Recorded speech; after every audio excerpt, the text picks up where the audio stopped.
Bitcoin బురిడీ కేసులో Bollywood heroine Shilpa Shetty దంపతులపై ఈడీ మనీ లాండరింగ్ కేసు నమోదు చేసింది.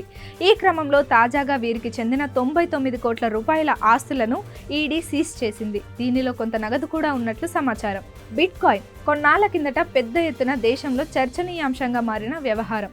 బిట్కాయిన్లలో పెట్టుబడులు పెడితే పెద్ద ఎత్తున లాభాల పంట పండుతుందన్న ఆశ చూపించి సాధారణ ప్రజలను మోసం చేసిన వ్యవహారం ఒకానొక దశలో కేంద్ర ప్రభుత్వాన్ని సైతం కుదిపేసింది.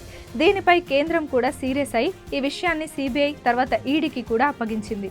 వేరియబుల్ ప్రైవేట్ లిమిటెడ్ అనే సంస్థ గెయిన్ బిట్కాయిన్ పోంజీ స్కీమ్ పేరుతో ప్రజలను ఆకర్షించింది. ఇది ఏపీ, తెలంగాణలోనూ ప్రచారంలోకి వచ్చింది. ఇదేంటంటే బిట్కాయిన్లలో పెట్టుబడులు పెడితే నెలకు 10% లాభాలు వస్తాయనేది ప్రకటన. ఇక్కడ బిట్కాయిన్ అంటే భౌతికంగా మనకు ఏమీ కనిపించదు, జస్ట్ స్టాక్ మార్కెట్ మాదిరిగానే. అయితే దీనికి నష్టాలు రావని ప్రచారం చేశారు. దీంతో హైదరాబాద్ సహా ముంబై, ఢిల్లీ నగరాలకు చెందిన చదువుకున్న వారు, సాఫ్ట్వేర్ ఉద్యోగులు బిట్కాయిన్లలో పెట్టుబడులు పెట్టారు.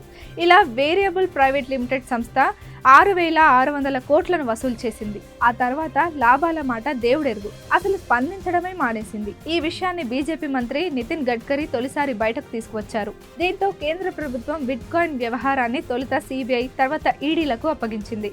విచారణ జరిపిన ఈడీ ఈ వ్యవహారం వెనుక ఫ్రాంచైజీగా ఉన్న శిల్పా శెట్టి, ఆమె భర్త రాజ్ కుంద్రాలపై కేసులు నమోదు చేసింది. తాజాగా వీరి ప్రమేయం ఉందని, వీరు కూడా మోసంలో భాగస్వాములేనని గుర్తించి 99 కోట్ల ఆస్తులను సీజ్ చేసింది.